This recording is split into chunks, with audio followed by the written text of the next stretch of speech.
Bonjour à tous. Aujourd'hui on se retrouve pour une nouvelle vidéo où je vais essayer de répondre à une question qu'on me pose très souvent dans les commentaires des vidéos de Final Fantasy XI. C'est comment configurer le client pour qu'il ressemble un petit peu à ce que vous voyez à chaque fois dans mes vidéos, parce que je sais que Final Fantasy XI c'est quand même un jeu qui est assez vieux et dessus il n'y a pas de comme on a maintenant dans les jeux actuels, c'est-à-dire medium, high, very high, ultra souvent. Comme on a par exemple dans Final Fantasy XIV, c'est vrai que Final Fantasy XI c'est un vieux jeu. Et j'ai essayé de vous expliquer à peu près à quoi chaque option correspond, histoire que vous puissiez aussi configurer le jeu un petit peu comme le mien et avoir un rendu d'une qualité qui soit plus que correcte. Alors voilà, on se retrouve donc sur l'utilitaire de configuration du jeu donc sous Windows dans la première partie, c'est-à-dire la partie générale, où se trouve une option très particulière qui s'appelle le MIP Mapping. Alors le MIP Mapping c'est une option assez compliquée à expliquer en fait, mais ça va permettre en gros à réduire le scintillement de toutes les textures au loin, de tout ce qui est tout ce genre de défauts qu'on puisse avoir. Alors je vais essayer de faire une vidéo pour vous montrer un petit peu les différences justement entre le MIP Mapping qui est activé et le MIP Mapping qui est désactivé.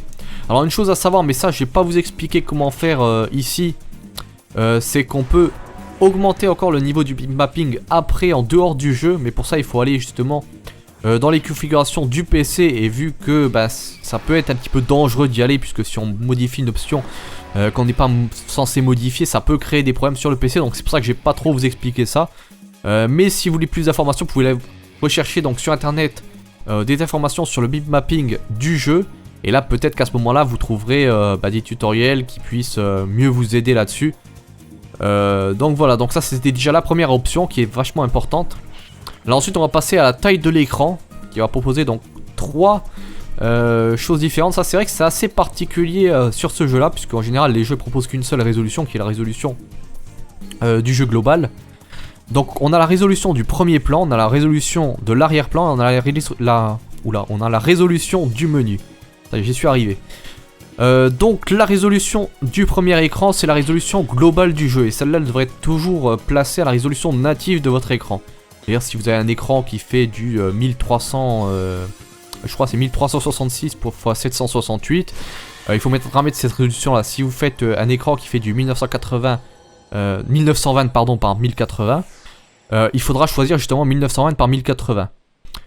Ça c'est quelque chose de vraiment important, il faut toujours choisir la résolution native de l'écran.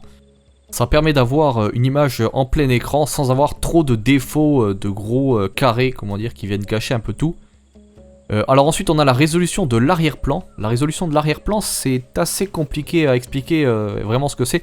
En fait ça va être la vraie résolution du jeu, puisque la première résolution donc du premier plan c'est un peu juste la taille de la fenêtre en fait. Et c'est pourquoi qu'en général donc la résolution de l'arrière-plan il faut qu'elle soit obligatoirement, enfin pas obligatoirement mais on va dire le mieux c'est d'avoir au minimum à la résolution native donc de l'écran, puisque si on met cette résolution là un peu en dessous, voire même beaucoup en dessous, je vais vous montrer après ce que ça donne, mais voilà vous auriez une résolution donc qui est beaucoup moins élevée, et donc vous aurez plein de gros carrés comme si c'était fait pour être sur un écran beaucoup plus petit. Et ce qui se passe c'est qu'on peut aussi augmenter cette résolution là, c'est ce qu'on appelle en fait l'oversampling, c'est ce qui permet d'enlever un effet qui s'appelle l'aliasing. En fait c'est l'effet un peu d'escalier qu'on voit à chaque fois sur les bords de chaque objet dans les jeux.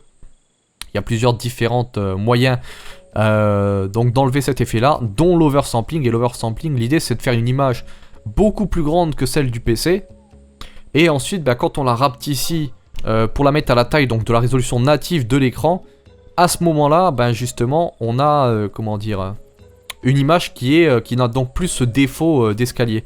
Et c'est pourquoi moi je l'ai mis donc à 2048 x 2048, qui est donc la résolution la plus élevée, et qui permet d'avoir justement cette réduction donc de tout ce qui est l'aliasing, choses comme ça. Et on a aussi donc la résolution du menu. Alors ça c'est une troisième chose, même si c'est un petit peu moins important. C'est la résolution en fait de tout ce qui va être comment dire, le chatlog, enfin tout ce qui est l'interface, l'ATH comme on appelle ça.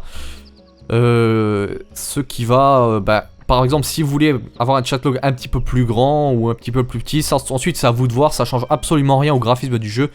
Mis à part ça peut peut-être, si on a un chatlog qui est plus grand, on va peut-être voir un petit peu moins de choses, puisque le chatlog va prendre un peu plus de place. Mais globalement ça changera pas grand chose au graphisme du jeu. Alors ensuite on a les textures. Alors les textures ça c'est tout simple, il vaut mieux mettre à tout non compressé. Puisque déjà ça change quasiment rien dans le jeu, et puis c'est surtout par rapport à une époque où les cartes graphiques avaient pas beaucoup de mémoire vive. Aujourd'hui elles en ont tellement que voilà, ça sert absolument à rien de compresser les textures ou quoi que ce soit. Donc là il vaut mieux mettre tout en non compressé, ça c'est le mieux.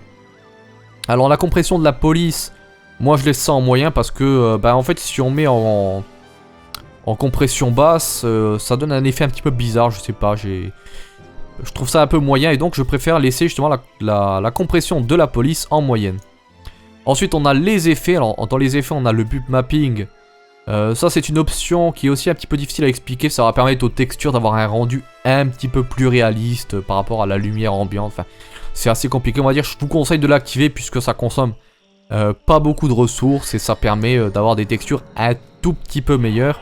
Et on a aussi l'animation de l'environnement que moi j'ai laissé donc sur fluide, qui permet donc d'avoir une animation. Ça c'est surtout par exemple pour les brins d'herbe, les choses comme ça, c'est assez rare on va dire dans le jeu, mais voilà, autant mettre sur fluide puisque encore une fois ça consomme pas beaucoup de ressources, et voilà, ça vous permet d'avoir une qualité d'image un tout petit peu meilleure.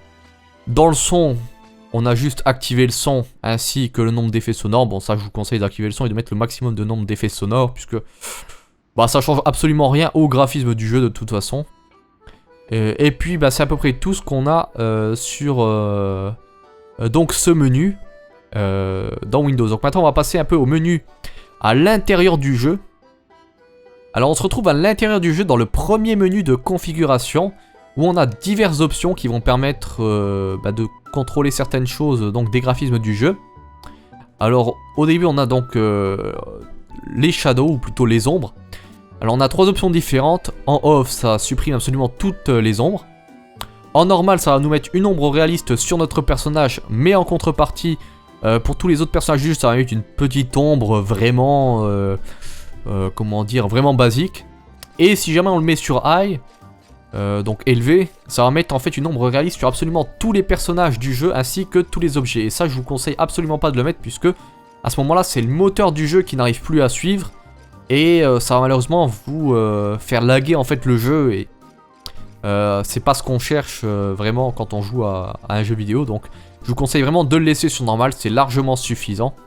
Ensuite on a le weather effect ou les effets météo que je vous conseille de désactiver si vous êtes en manque de ressources, tout simplement parce que ça consomme énormément de ressources, surtout quand on a des choses comme des tempêtes de sable, choses comme ça. Et au final ça apporte pas vraiment grand chose parce que c'est des, comment dire, c'est des effets qu'on assez légers. Je vous montrerai un petit peu donc dans une vidéo ce que ça change.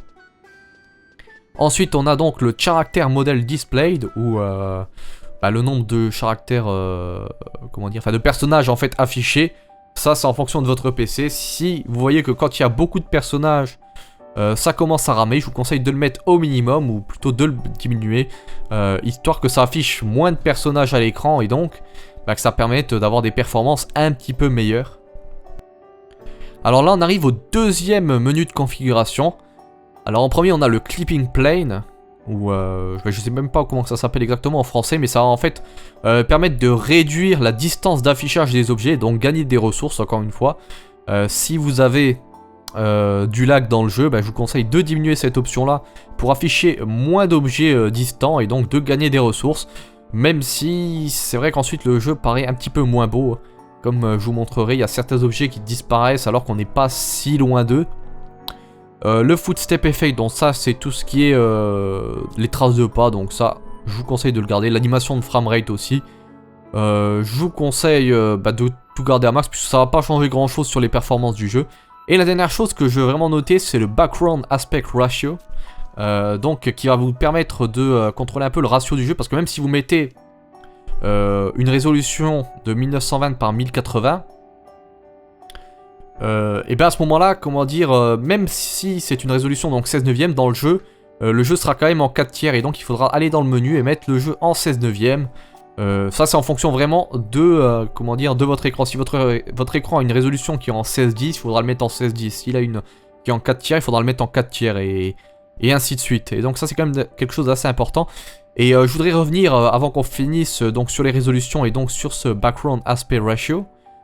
C'est que Les résolutions, donc, que je vous conseillerais si jamais par exemple vous voulez faire une vidéo ou vous voulez montrer quelque chose, comment dire, ailleurs que sur votre PC et tout, je vous conseillerais donc les résolutions qui sont 1280 par 720 ou donc 1920 par 1080 avec un ratio de 16 neuvième. Tout simplement parce que ce sont des résolutions dites standards et absolument toutes les télés, les affichages, YouTube, par exemple YouTube aussi, c'est les résolutions qui proposent. Et donc c'est, on va dire, les résolutions qui vous permettront de partager la vidéo d'une façon le plus, comment dire, enfin le mieux possible en fait sur tous les écrans qui existent. Voilà, c'est-à-dire à partir du moment où c'est que vous avez cette résolution là avec ce ratio là, ben, si vous mettez votre vidéo sur une télé, si vous mettez votre vidéo sur YouTube, si vous mettez votre vidéo n'importe où, elle passera vraiment bien parce que ce sont des résolutions standards. Voilà, j'espère que cette vidéo vous aura plu donc, et vous aura aidé donc si vous cherchiez justement des informations pour configurer le jeu. Donc n'hésitez pas à laisser un pouce vert et à mettre la vidéo dans vos favoris si vous avez aimé. N'hésitez pas à laisser un commentaire pour me dire ce que vous en avez pensé. N'hésitez pas à partager la vidéo et à vous abonner bien sûr si vous ne l'avez pas encore fait. Voilà, bonne journée à tous et à la prochaine.